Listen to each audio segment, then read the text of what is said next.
Aujourd'hui, je t'explique en quoi cette phrase parler est un besoin, écouter est un art, est le fondement de ton business et du fait que tu vas fonctionner.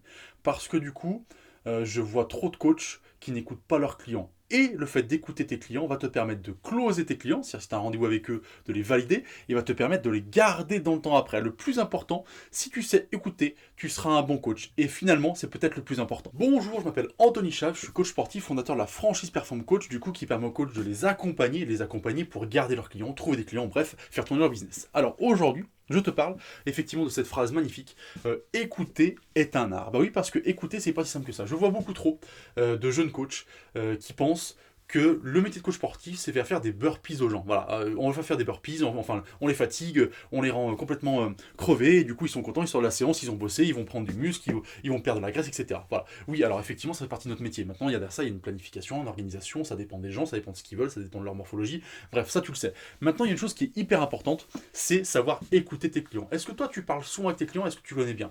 Moi, quasiment tous mes clients sont devenus des bonnes connaissances. Voilà, on va dire ça comme ça. Certains des amis, mais surtout des bonnes connaissances. Parce que du coup, naturellement, on a discuté, échangé. Je connais une partie de leur vie, ils connaissent une partie de la mienne d'ailleurs aussi, parce que c'est donnant-donnant. Hein. Si tu veux que les gens parlent, il faut parler un peu de toi, un minimum aussi, d'accord? Pas trop parce que c'est eux qui sont là pour parler.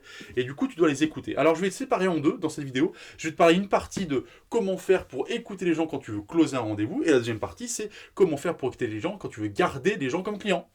Lors du premier entretien que tu as avec un potentiel client, que ce soit au téléphone ou que ce soit en réalité, du coup, je t'invite à ne pas prendre de notes tout de suite. Voilà, parce que je sais, ça c'est arrivé aussi, quand on fait des exercices comme ça avec les franchisés Perform Coach, du coup, on fait des exercices de rencontre pour bien leur apprendre qu'est-ce qu'il faut faire, comment il faut le faire, qu'est-ce qu'il faut écouter là. Et bah, du coup, certains prennent tout de suite des notes. Et non, non, non et non. D'abord, il faut créer une relation avec ton client, donc il faut écouter et il faut discuter, poser les bonnes questions sans prendre de notes. Parce qu'il faut écouter, il faut que la personne se sente écoutée. Et toi, il faut que tu écoutes vraiment. Il faut que tu écoutes ce qu'il y a derrière ce qu'il raconte. Il faut que tu écoutes et que tu trouves les bonnes portes d'entrée pour proposer une offre complètement adaptée qui va répondre à ces problématiques. Et pour ça, si tu n'écoutes pas, tu vas proposer ton offre globale et générale et tu vas pas spécifier. Et si tu ne spécifies pas par rapport à la personne qui est en face de toi, et bah du coup, tu ne vas pas closer parce que du coup, la personne ne se sentira pas concernée individuellement. Elle va se dire, bah, il m'offre quelque chose de général, ça répond pas à ma problématique à moi.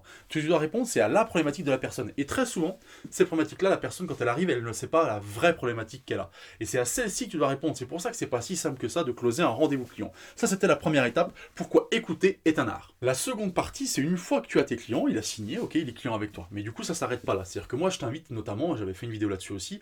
Moi, mes échauffements, alors ils sont souvent pareils, je te le dis, voilà, mais c'est volontaire, c'est parce que du coup, ça me sert à échanger et discuter. Alors, ils évoluent bien sûr, hein, mais du coup, si tu fais des choses nouvelles tout le temps, les gens sont concentrés sur ce qu'ils font et pas dans la discussion. Je te dis ça parce que du coup, c'est important d'échanger avec tes clients de manière impersonnelle comme ça. Voilà, de discuter de certaines choses pour connaître plus leur vie, pour connaître plus qui ils sont, ce qu'ils ont, dans quelle forme ils sont, etc. Et là, tu vas apprendre des choses hyper importantes. Tu vas apprendre déjà qu'ils ont peut-être mal quelque part en permanence. Tu vas apprendre qu'ils ont eu des problématiques avant, passées, dont tu t'as jamais parlé, du coup, ça leur revient quand on discute. Peut-être que tu vas apprendre aussi que leur boulot se passe très très mal et du coup, bah, ils sont vraiment très stressés, très énervés en ce moment. Tu vas apprendre aussi qu'en famille ça se passe mal.